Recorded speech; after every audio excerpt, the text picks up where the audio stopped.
나누었던 우리 요한계시록의 예수님 재림 이후의 그 모습들을 우리가 요한계시록을 통해 나타난 그 내용들을 조금 살펴보고 난 다음에 오늘 말씀을 드리려고 합니다. 예수님의 재림으로 죽은 의인들은 다 부활하여서 살아있는 의인들과 함께 변함을 받아서 하늘에 갑니다. 이때 이 살아남은 의인들이 변화되는 것은 뭡니까? 살아남은 사람들이 변화되는 것은 우리의 몸입니다. 우리의 몸이지 절대로 우리의 품성이 아니다. 어느 곳에 가니까 아이고 적당하게 살다가 예수님 오실 때에 변함을 받아서 하늘에 가면 되지, 그렇게 하시는 분의 말씀을 들었습니다. 그래서 제가 그분한테, 장로님, 그때 우리가 변화되는 것은 우리의 몸이지 우리의 품성이 아닙니다 하고 제가 말씀을 드리니까, 아이고 모르겠다, 뭐 그때 뭐 변화하면 한번 받으면 되지 뭐 하고 그렇게 이야기하시더라고요. 우리의 품성은 지금 변화되어야 합니다. 지금 우리가 예수님 닮을 수 있는 연습을 통하여서 계속해서 우리 하늘로 올라갑니다. 지금 뭐 완전한, 제가 이런 의미를 말씀드린 것이 아닙니다. 베드로후서 우리 3장입니까? 거기에 보면은 우리의 마음이 하나님께 향하여 가는 것이라. 그래서 하나님을 향하여서 계속해서 꾸준히 올라가면은 예수님 재림하시기 바로 직전에 지성소에서 이제 되었다 할 때에 그 품성이 그대로 꼴지어집니다. 어떤 사람들은 예수님의 분량이 만큼인 것이면 이 정도밖에 도달하지 못하신 분이 있습니다. 그분은 그대로 하늘에 갑니다. 하늘에 가면은 완전하게 100% 완전하게 변화된 이런 모습만 가지고 가는 것이 아니고, 하늘에 가서도 우리의 품성은 끝없이 발전되게 될 것이다. 변화되게 될 것이다. 정말 우리 예수님의 그 분량에 끝이 자라게 될 것이다. 그것은 하늘에 가서도 영원히 우리가 자라야 할 그런 내용임을 성경은 우리에게 가르쳐주고 있습니다. 그래서 우리의 품성은 그때 고정된 것이지, 예수님 오실 때에 변함을 받아서 하늘에 가겠다고 생각하신 분들은 마음을 고쳐먹자 하는 생각이 듭니다. 예수님의 의를 힘입어서 예수님처럼 산 사람들은 그렇게 하늘에 가고, 그렇지 못한 사람들은 다 어떻게 합니까? 이 땅에서 다 멸망을 당합니다. 그리고 사단이 결박을 당합니다. 지상에 아무도 없으니까 의인들은 다 하늘에 가고 악인들은 다 죽고 없으니까 사단은 결박당한 것 같은 그런 처지에 있게 된다 하는 것입니다. 그리고 성천한 자들은 하늘에서 왕노릇하게 될 것이다. 1000년 동안 왕노릇하게 될 것이다. 그렇게 말하고요. 그 다음에 1000년이 차면은 악인들이 부활하게 되고 사단은 따라서 놓이게 됩니다.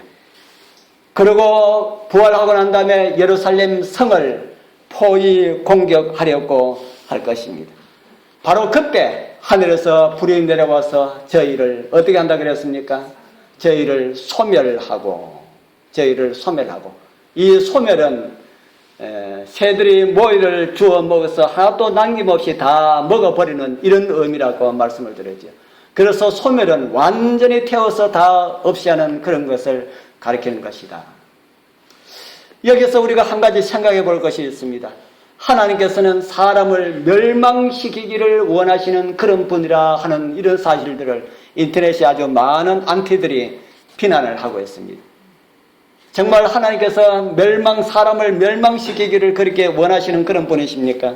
성경에 보면은 그런 것처럼 보이는 많은 내용들이 나옵니다. 누가 멸망을 당했습니까? 노아 시대 때 이 세상의 모든 사람들이 노아 8식구 외에는 다 멸망당하였습니다. 소돔과 고모라의 롯의 그 4식구들 외에는 다 멸망을 당하였습니다. 가나안인들이 다 멸망을 당하였지요. 가만히 있는 그 백성들을 왜 하나님께서는 이스라엘을 거기에 들어가서 그들을 멸망시키고 한 것도 그 하나님의 잘못이라고 하는 많은 이야기들을 하고 있습니다. 예루살렘 성도 가나안인 못지않게 이스라엘 나라도 이렇게 멸망을 당하였습니다. 사단의 최후의 심판이 있어서 하나님을 믿지 않고 구원받지 못하는 사람들이 이 땅에서 다 멸망을 당하였습니다. 이런 거 보면 정말 하나님께서는 멸망시키기를 좋아하시는 그런 분 같다는 이런 생각이 듭니다. 정말 하나님은 멸망시키기를 원하시는 이런 분일까요? 그런 분이 아니시죠. 그러한 멸망은 다 우리가 본 그런 멸망은 다 뭐 하기 위한 멸망입니까? 세상을 구원하기 위한 멸망입니다. 그대로 내버려두면 세상이 다 멸망하기 때문에 세상을 다 멸망시키지 않도록 하기 위하여서 그 사람들을 멸망시키신 것이다 하는 겁니다. 마지막 심판도 그러하다 하는 것이죠. 사람을 멸망시키기 위하여서 마지막 심판이 주어진 것이 아닙니다. 사단을 멸망시키기 위하여서, 다른 말로 하면은 죄를 없이 하시려는 하나님의 목적이 죄를 품고 있는, 죄를 버리지 못한 사단과 죄인들을 제거하는 그런 불이 된다 하는 것입니다. 그들이 죄를 버렸으면 멸망당하지 않을 것을 죄를 버리지 못하였기 때문에 죄와 함께 멸망당하게 된다 하는 것입니다. 그러고 난 다음에 예수님께서 감난산에 오실 것임을 우리 지난번에 보았지요. 이 일은 아마도 악인들이 부활하기 전인지 사단이 놓이기 전인지 정확한 그 시간을 알 수가 없지만은 어쨌든 간에 예수님께서 감난산에 오시고 난 다음에 예루살렘이 성이 내려오고 난 다음에 사단과 그의 추종자들이 성을 포위하는 이런 모습들을 성경을 통해서 보게 됩니다. 그리고 어느 시점인지 모르지만은 하늘의 새 예루살렘이 내려옵니다. 우리는 그 크기와 모양에 대해서 우리 지난번에 많은 감동을 받았지요. 이제 심판 이후의 지구는 어떻게 달라지게 될 것인가? 요한계시록 21장과 22장에 나오는 내용을 가지고 우리 함께 살펴보고자 합니다. 악인은 다시 보이지 않을 것입니다. 성도들을 미혹게 하는 일도 다시는 없을 것이다. 위험과 고통의 시간들도 이제는 다시는 없을 것이다 하는 겁니다. 그때 지구의 모습은 어떠할 것인가? 그리고 무슨 일이 일어날 것인지 좀 살펴보고자 합니다. 예수님 천년기가 지나면은 우주가 재편될 것입니다. 요엘서 3장 16절에 있는 말씀을 우리 같이 읽어보겠습니다. 나 여호와가 시작. 나 여호와가 시온에서 부르짖고 예루살렘에서 목소리를 발하리니 하늘과 땅이 진동되리로다. 그러나 나는 내 백성의 피난처 이스라엘의 자손의 산성이 되리로다. 아멘.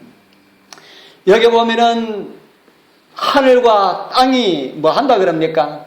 진동하게 될 것이다. 진동이 뭐 합니까? 흔들리게 될 것이다. 여기 나오는 이 진동들 외에도 성경에 보면은 이 우주와 이 지구가 진동하게 될 것이라는 말씀이 아주 많은 말씀들이 있습니다.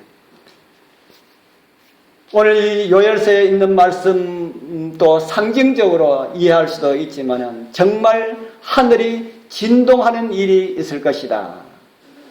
또 다른 말씀 하나만 더 찾아보도록 하겠습니다. 히브리서 12장에 또 이런 말씀이 있습니다. 또 우리 같이 한번 읽어볼까요? 그때에는 시작. 그때에는 그 소리가 땅을 진동하였거니와 이제는 약속하여 가라사대 내가 또 한 번 땅만 아니라 하늘도 진동하리라 하셨느니라. 이 또 한 번이라 하심은 진동치 아니한 것을 영종케 하기 위하여 진동할 것들 곧 맞는 것들의 변동될 것을 나타내심이니라. 아멘. 진동하는데 뭐 하기 위해서 진동할 것이라 그럽니까? 한번 진동하고 난 다음에 이제는 영원히 뭐 하지 않는다고요? 영원히 진동하지 않기 위하여서 마지막 절에 뭐 할 것이라 그랬습니까? 변동될 것이다. 변동이 뭡니까? 움직이게 된다 하는 것이지요. 하나님의 장막이 지구로 내려오면은 지구는 어떻게 변하게 될까? 여기에 대한 말씀이 기록된 이 말씀과 요한계시록의 몇몇 말씀 뒤에는 성경은 침묵하고 있습니다. 화이트부인도 여기에 대해서는 언급을 하지 않고 있습니다. 우리의 저와 여러분들의 말씀을 통하여서 잘못된 상상은 좋지 않은 것이지만은 영적으로 유익한 상상은 좋은 것이지요. 성경을 통해서. 그래서 하나님의 장막이 지구로 내려오면 지구는 어떻게 변하게 될까? 오늘 좀 같이 좀 생각을 좀 해보도록 하겠습니다. 지구는 우주의 중심이 될 것이다 하는 겁니다. 왜 지구가 우주의 중심이 될까요? 지구가 우주의 중심이 된다는 어떤 힌트가 성경에 있습니까? 예, 우리가 지난번에 보았지요. 하나님의 장막이 뭡니까? 하나님의 집이, 하나님의 거할 처소가 어디로 내려온달까요? 지구에 온다는 것은 아주 성경이 명백하게 우리에게 보여주고 있는 그런 사실입니다. 그러면은 지구가 중심이 된다는 이 말씀이 사실이라는 생각이 듭니까? 예, 사실이라는 생각이 들죠. 지금 하나님께서 계신 곳은 어디에 계실까요? 지금 하나님께서 계신 곳은 어디에 계실까? 어디에 계신다는 생각이 듭니까? 성경에 그런 말씀도 성경에 있습니까? 에베소 4장 6절 우리 한번 같이 읽어보겠습니다. 하나님도 시작. 하나님도 하나이시니 곧 만유의 아버지시라. 만유 위에 계시고 만유를 통일하시고 만유 가운데 계시도다. 하나님이 어디에 계신다고 해요? 만유 가운데. 물론 이 말씀은 물리적인 아닌 어떤 다른 상징적인 의미로도 이해할 수가 있습니다. 그러나 물리적으로도 이해할 수가 있는 그런 말씀입니다. 하나님은 우주 중심에 계신다. 그렇게 말씀을 하고 있습니다. 부모와 교사와 학생에게 보내는 권면에 보면 이런 말씀이 있습니다. 이 세상을 창조하신 동일한 창조의 능력이 아직도 무엇을 붙들고 있다 그럽니까? 우주를 붙들고 천연계의 운행을 지속하도록 작용하고 있다. 하나님의 손은 모든 유성들이 자기 궤도를 따라 하늘 가운데로 운행케 하신다. 해마다 태양을 중심으로 하여 지구가 공전하는 힘이나 지구 안에는 모든 생물이 번식하는 힘은 본래 지구 자체가 가지고 있는 힘에 의해서 되어지는 것이 아니다. 지구가 태양을 돌고 있는 것은 태양의 힘일까요? 아니면 다른 어떤 힘의 작용일까요? 어떻게 생각하십니까? 지구가 태양을 도는 것은 태양의 어떤 이런 힘에 의해서 돌까요? 아니면 다른 어떤 존재에 의하여서 그 일이 일어나도록 하는 것일까요? 예, 여기에 말씀을 했지 않습니까? 태양을 중심으로 해서 지구가 공전하는 힘이나 이런 힘들은 본래 그것이 가지고 있는 그 힘에 의한 것이 아니다. 어떤 힘이라는 말입니까? 창조의 능력이 아직도 우주를 붙들고 천년계의 운행을 지속하도록 작용하고 있다. 누가 하고 있다는 말입니까? 창조주의 능력이 모든 별들을 다 붙잡고 그 별들의 궤도를 그렇게 가도록 운행하도록 그렇게 하고 있다. 그렇게 연애 선물과 우리 성경은 그렇게 말씀을 하고 있습니다. 히브리서 1장에도 같은 비슷한 말씀이 있습니다. 히브리서 1장 3절 또 같이 한번 읽어볼까요? 이는 시작. 이는 하나님의 영광의 광채시요 그 본체의 형상이시라. 그의 능력의 말씀으로 만물을 붙드시고 죄를 정결케 하는 일을 하시고 높은 곳에 계신 위엄의 우편에 앉으시느니라. 아멘. 하나님 예수님께서 그 말씀으로 만물을 다 붙잡고 계신다. 그렇게 말씀을 하고 있습니다. 우주는 하나님의 섭리와 말씀에 따라서 움직이고 있습니다. 그 움직이는 것이 아까 우리 요엘서와 히브리서에 있는 말씀처럼 움직이게 될 것이다 하는 것입니다. 지금 현재 태양계가 이렇지 않습니까? 태양이 있고 그 둘레는 몇 개의 별이 돌아가고 있습니까? 수, 금, 지, 화, 목, 토 이랬습니까? 이런 별들이 태양을 돌고 있습니다. 이 태양계는 또 은하계를 돌고 있습니다. 여기에 빨간 표를 해라는 것이 태양계가 속해 있는 그 부근입니다. 그 가운데 보이는 것이 우리 은하계고요. 그 우리 은하 중심에서 한 가 쪽에 태양계가 있습니다. 이 태양계가 우리 은하를 중심으로 돌아가고 있습니다. 돌아가고 있는데 우리 은하는 그러면은 어떻게 있을까? 우리 은하는 은하 군단인 이 백조 자리를 향하여서 달려가고 있다 하는 그런 최근 과학지가 그렇게 말하는 것을 제가 이 스크랩에서 제가 꼽아놨는데 여기에는 제가 가지고 나오지는 못했습니다.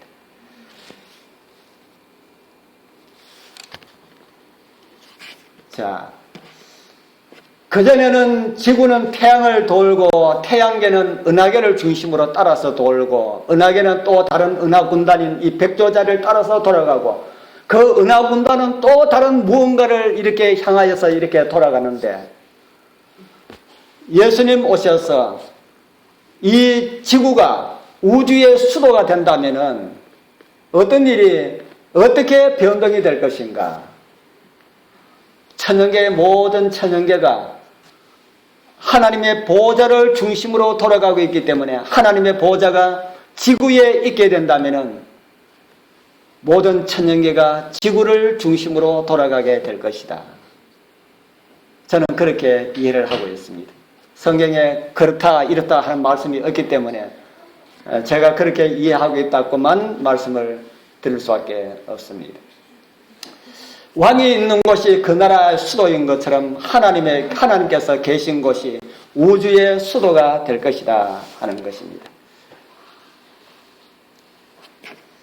우주의 수도는 우주의 수도다워야 하겠지요. 지금 지구의 모습이 어떤지 한번 생각해 보십시오. 예루살렘 성은 그 거대한 예루살렘의 성은 내려와 있지만은 성 밖은 어떻게 되어 있습니까? 성 밖은 쓰레기 소각장을 다 소각한 후에 어쩌면은 그때는 유황불로 인하여서 그때는 죄도 남기지 아니하고 아주 깨끗하게 그렇게 청소되지 않았을까 하는 그런 생각이 듭니다. 그리고 하나님께서는 예루살렘 성 밖의 지구를 재창조하시게 될 것입니다. 이사야 65장 17절 18절에 그런 말씀이 있습니다. 우리 같이 읽어보겠습니다. 보라, 시작. 보라, 내가 새 하늘과 새 땅을 창조하나니 이전 것은 기억되거나 마음에 생각나지 아니할 것이라. 너희는 나의 창조하는 것을 인하여 영원히 기뻐하며 즐거워할지니라. 보라, 내가 예루살렘으로 즐거움을 창조하며 그 백성으로 기쁨을 삼고. 이사야서를 통해 주신 하나님의 놀라운 은혜를 조금 생각을 해보고자 합니다. 첫 번째, 새 하늘과 새 땅을 창조하실 것이라 라는 이런 말씀입니다. 창세기 몇 장으로 돌아간다는 말씀입니까? 창세기 1장으로 돌아가게 될 것이다. 그러나 창세기 1장의 창조하고는 조금 다른 모습으로 창조되게 될 것입니다. 창세기 1장의 창조의 모습, 창조하기 전에 그 모습은 어땠다 그럽니까? 창세기 1장 2절에 보면은 땅이 어떻게 하고요? 땅이 혼돈하고 공허하며 흑암이 깊은 위에 있고 하나님의 신은 수면에 운행하시니라. 그런데 새 예루살렘 성이 와 있는 이 지구는 어떤 모습입니까? 땅이 혼돈하고 공허하고 흑암이 깊은 위에 있고 하나님의 신은 수면에 운행하시니라 하는 이 말씀이 거기에 해당이 될까요? 안 될까요? 해당이 안 되지요. 첫 번째는 뭐가 없습니까? 물이 없잖아요. 다 어떻게 됐습니까? 하늘 불로서 다 태워버렸으니까 아마 물까지 다 태워졌을 것이다 하는 그런 생각이 듭니다. 그런데 새 예루살렘에서부터 하나님 보좌에서 뭐가 흘러나옵니까? 생명강이 흘러나오지 않습니까? 그래서 이제 새로운 그런 새하늘과 새 땅이 창조가 됩니다. 창세기 1장에서 우리가 살펴보면은 그것에서 우리가 창세기 1장을 우리가 공부하는 시간은 아니지만은 창세기 1장을 살펴볼 때에 태양은 몇째 날에 만드셨어요? 태양은 몇째 날에 만드셨다 그럽니까? 넷째 날에 만드셨다 그러지 않습니까? 그러면은 태양계를 넷째 날에 만들었다는 생각이 듭니까?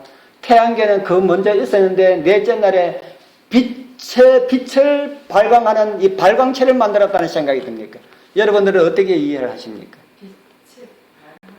네. 다른 분은요? 어떻게 이해하십니까? 넷째 날에 하나님께서 태양을 만들고 별을 만들고 달을 만들고 이렇게 만들었다 생각이 듭니까? 아니면은 그거 원래 다 하나님께서 천년계를 이렇게 하나님께서 다 만드셨을 때에 만들어 놨는데 여기에 흑암이 깊음 위에 있고 하는 것을 보면은 분명히 뭐는 없었습니까? 태양이 빛을 내지를 못하였다. 그런데 넷째 날에 빛을 발하도록 그렇게 하셨다. 아니면은 넷째 날에 해와 달을 만들었다. 어떤 것이 맞을까? 어떤 것이 맞다는 생각이 듭니까? 성경에 이것도 없습니다. 이것도 아주 정확하게 연애신에나 성경에 정확하게 어떻게 했다 하는 말씀이 없습니다. 그러나 우리는 하나님께서 태초에 천지를 창조하시나라고 하는 이 말씀 속에 우주의 모든 천년계가 이미 다 만들어져 있는 이런 모습을 보게 되지. 그래서 지구가 있다면은 뭐도 있다는 것이 됩니까? 태양계가 존재하고 있었다는 그런 것이 되는 것이죠. 하나님께서 그 먼저 다 만드시고 난 다음에 지구에 사람이 살 수 있는 환경을 만드시기 위하여서 하나님의 성령이 지구로 오셨을 때에 지구는 다 뭐가 덮여 있다 그랬습니까? 지구는 다 물이 덮여 있었다. 그래서 물 덮인 그 가운데 하나님께서 빛이 있으라 그렇게 말씀하셨지요. 그 빛은 햇빛이 아닙니다. 저는 하나님의 빛이라고 생각이 듭니다. 하나님께서 창조하시기 위하여서 지구에 방문하셨을 때에 빛이 왔지만은 하나님의 말씀에 의하여서 빛이 이르게 되었다라고 하는 그런 생각이 듭니다. 그러고 난 다음에 저녁이 되고 아침이 된다는 것은 빛이 임함으로 인하여서 지구가 자전을 시작했다는 것인지는 모르지만은 아침과 저녁이 있게 되었다. 그렇게 성경은 말씀을 하고 있습니다. 그리고 둘째 날은 하늘을 창조하시고 셋째 날은 바다와 육지 그리고 식물을 만드시고 넷째 날에는 해와 달과 별이 발광체가 되도록 있기는 있었지만은 아무 의미가 없이 이렇게 있었는 해와 달이 그 빛을 받아서 이렇게 비치도록 발광체가 되도록 그렇게 하나님께서는 하시고 그리고 다섯째 날에는 공중의 새와 물속의 어족을 창조하시고 그리고 여섯째 날에는 땅 위에 기는 것으로부터 시작해서 모든 생물을 그때 만드셨습니다. 그리고 짐승들을 만드시고 마지막으로 사람을 만드시고 일곱째 날에 안식하셨다. 이렇게 창세기는 기록을 하고 있습니다. 이렇게 하나님께서 지구를 만드시는 이런 모든 과정을 누가 봤을까요? 이렇게 하나님께서 지구를 만드시는 창조의 과정을 우주의 다른 별 세계의 사람들이 볼 수 있었을까요? 볼 수가 없었을까요? 볼 수 있었다는 생각이 듭니까? 왜 볼 수 있다는 생각이 들어요? 새벽별들이.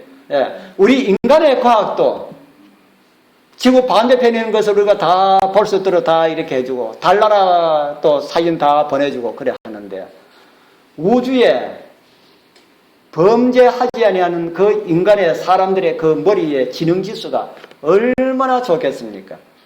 하나님께서 첫째 날에 빛이 있으라 하시며 빛이 있었고 우리가 천지창조 영화 보는 거 그건 아무것도 아니겠지.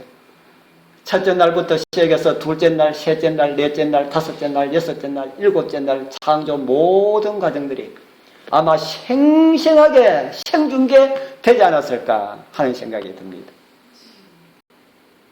그때 그것을 보고 너무 감탄해서 하늘의 새벽별들이 뭐 했달까요? 노래했다. 하늘의 천사들만 노래한 것이 아니고 하늘의 모든 우주의 장자들 뿐 아니라 모든 우주 거민들이 다 기쁘게 노래했다. 그렇게 우리는 이해를 하게 되지. 그런데 누구는 보지 못했습니까? 아담과 하마 못 봤습니까? 여러분 봤습니까? 하나님께서 창조하신 모습 여러분 보셨습니까? 못 봤잖아요. 요즘은 과학이 발달되어 가지고 꽃들이 봉우리에서부터 활짝 피는 거 이거 촬영해 가지고 아주 동영상 많이 돌아다니죠. 그거 보니까 감탄이 나옵니까? 얼마나 아름답고 이쁜지 감탄이 절로 나오죠. 그런데 하나님께서 이 천년계를 만드시고 이 풀과 나무와 꽃들과 짐승들을 만드실 때에 얼마나 그 감탄이 되겠습니까? 그렇게 감탄이 되는 걸 지구에 사는 사람들은 보지를 못했다 하는 겁니다. 그런데 그것을 하나님의 창조의 사역을 우리에게 공개해 주시겠다 하는 말씀이 아까 이사야에 있는 말씀입니다. 그리고 우리는 그것을 보게 될 것이고 그 사실을 인하여서 어떻게 할 것이라고 아까 읽었습니까? 우리가 하나님의 창조의 사역을 인하여서 어떻게 할 것이라는 말씀 이야기했습니다. 노란 글씨 같이 읽어볼까요? 너희는 시작. 너희는 나의 창조하는 것을 인하여 영원히 기뻐하며 즐거워할지니라. 아멘. 아멘입니다. 하나님의 그 창조하는 그 감격 때문에 그것을 인하여서 영원히 기뻐하는 그런 것이 될 것이다. 하늘에서 즐겁고 기쁜 일이 많이 있지만은, 그리고 혹시 기쁘지 않은 일이 있으면은 뭐 생각하면은요, 하나님의 창조의 이 광경을 생각하면은 기뻐하지 않을 수가 없다 하는 것입니다. 하나님의 창조의 사역을 보고 우리가 영원히 잊지 못할 그런 사건이 될 것이다 라고 하는 그런 말씀입니다. 그리고 그것을 인하여서 영원히 기뻐하며 그것으로 인하여서 즐거워할 것이라 그렇게 말씀하고 있습니다. 이 하나님의 창조의 기쁨 가운데 다 보고 누리는 그런 백성들 가운데 저와 여러분들이 다 포함되기를 바랍니다. 이제 두 번째 보면은 이전 것은 기억이나 마음에 생각나지 않을 것이다. 이렇게 말씀을 하고 있습니다. 옛날 거 생각나면은 천국 닿을까요? 천국 닿지 못할 겁니다. 구원받은 사람이라 할지라도 그렇겠지요. 이사야 65장 18절에 보면은 너희는 내가 예루살렘으로 즐거움을 창조하며 그 백성으로 기쁨을 삼고 이렇게 기록을 하고 있습니다. 제가 글을 올리면서 제가 이번 주일에 사실 우리 지도학교 갔다 오고 어제 아래는 뭡니까? 우리 아들 집이 다 집 비운다 해가지고 그 아이 좀 봐달게 거기 가서 꼼짝 못하고 가지고 있었고 해가 제가 오늘 이 말씀 준비하고 내일 설교 말씀 준비하고 내일 아침에 새벽에 말씀 준비하고 하느라고 제가 많이 바빴습니다. 사실 이 파워포인트만 아니면은 뭐 몇 시간만 하면은 다 할 수 있겠는데 파워포인트 하는 게 이게 너무 시간이 많이 걸려요. 그래도 제가 좋아서 그렇게 합니다. 우리 집사람이 아이를 참 좋아해요. 보면은 그냥 좋대요. 안 봐도 생각만 해도 그렇게 좋다 그럽니다. 왜 그렇습니까? 우리 이종현 모친님도 우리 손주 보니까 그렇게 좋습니까? 예, 생각만 해도 좋아요. 예. 생각만 해도 좋아요. 다 그런 모양입니다. 손자가 더 좋아요. 예. 그게 참 희한합니다. 그렇죠. 예. 그런데 우리 하나님께서 우리 구원받아서 하늘에 데려다 놓고 새 하늘과 새 땅을 만들어 놓고 보니까 우리를 볼 때에 그렇게 좋다는 겁니다. 그래서 그렇게 여기에 제가 그 성경 말씀을 올린다고 올리는 게 제가 원고에 있는 내용하고 같이 올려가지고 이런데 너희는 나의 보라 좀 그게 좀 되지 않습니다. 그 뒤에 보면은 내가 예루살렘으로 즐거움으로 창조하며 그 백성으로 뭐를 삼고 그랬습니까? 기쁨을 삼고 하나님의 백성으로 하여금 하나님의 기쁨을 삼는다 하는 겁니다. 우리 보면은 하나님께서 그냥 어떻다는 말입니까? 그냥 좋다는 거예요. 그냥 좋다는 겁니다. 예, 하나님께서 구원받아서 그 지금 우리 봐도 좋을 거예요. 그러나 우리 고생하는 거 이거 보면은 조금 하나님께서 좀 덜 좋을 겁니다. 그리고 이 다음에 구원받아서 하늘에 데리고 놓을 걸 생각하면 또 기쁠 거고요. 그런데 하늘에 이제는 다시는 죄가 없고 악이 없고 고통이 없고 이런 곳에 새하늘과 새 땅에 우리를 다 살게 하는 이런 환경을 두고 보니까 하나님께서 그거 보니까 그냥 기쁘다. 그래서 우리로 하여금 하나님의 기쁨을 삼을 것이다. 그렇게 말씀을 하고 있습니다. 제가 늘 드리는 말씀처럼 우리가 포기하지 않으면 다 하나님의 그런 사랑을 얻게 될 것입니다. 그 사랑받는 사람들 중에 다 들어가게 되길 바랍니다. 그 다음에 이제 우주의 순례자들이 지구를 방문하게 될 것입니다. 요한계시록 21장 24절에 보면은 만국이 그 빛 가운데로 다니고 땅의 왕들이 자기의 영광을 가지고 그리로 들어오리라.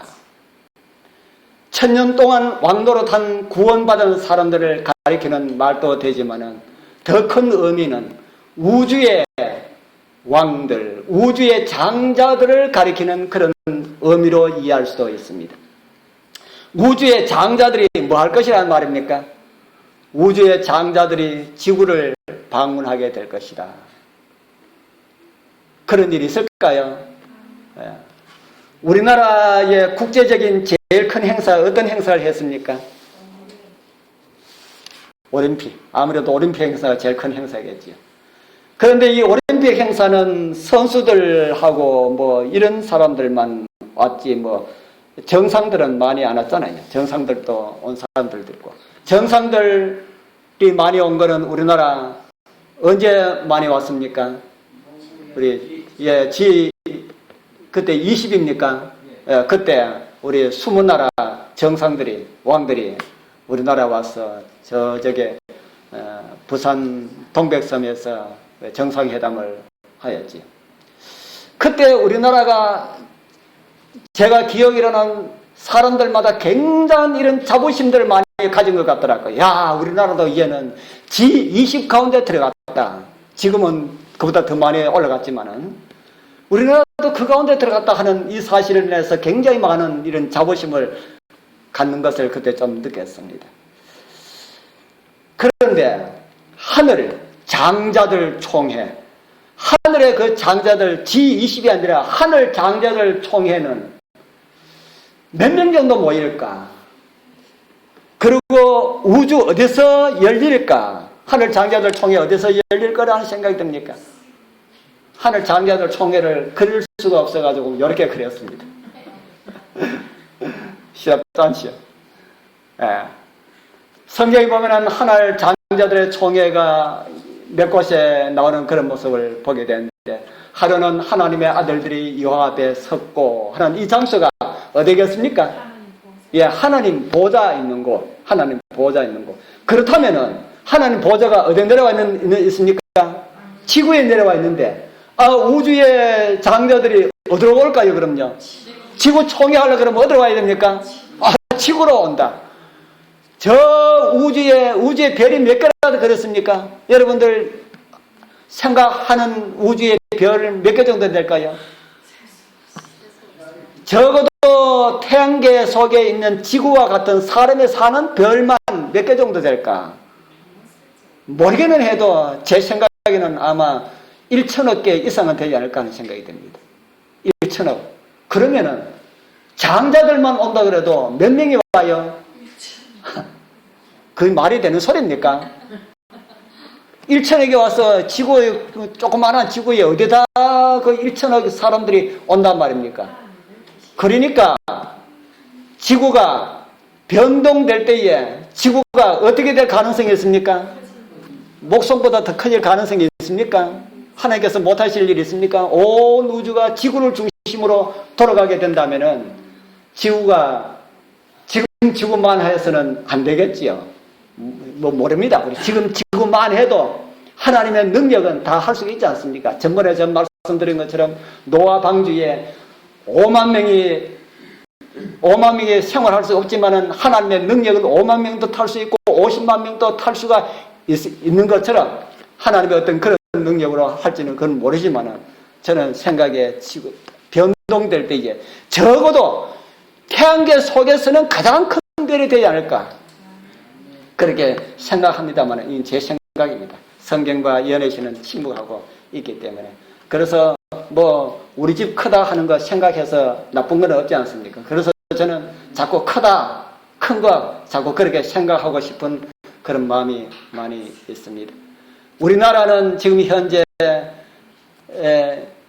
5만 명을 동시에 이렇게 수용할 수가 없어가지고 우리가 몇 년 전에 우리나라에서 대총회를 개최하려고 그러는데 그런 장소가 없어서 못했지 않습니까? 그런데 우주총회에는 그런 일들이 이 지구에서 새 예루살렘에서 일어나게 될 것이다. 그 우주총회에서 오면은 혼자만 오겠습니까? 그 가족 나도 따라갈래 하면은 그 지구에 나도 꼭 한번 가보고 싶어. 아마 그 우주의 이 지구가 새하늘과 새 땅이 된다면은 우주에서 제일 가보고 싶은 곳 1호가 아마 지구가 될 것이다 하는 생각이 듭니다. 그런 생각이 들까요? 왜 1호가 지구가 될까요? 제일 먼저 뭐 보기 위하여서요?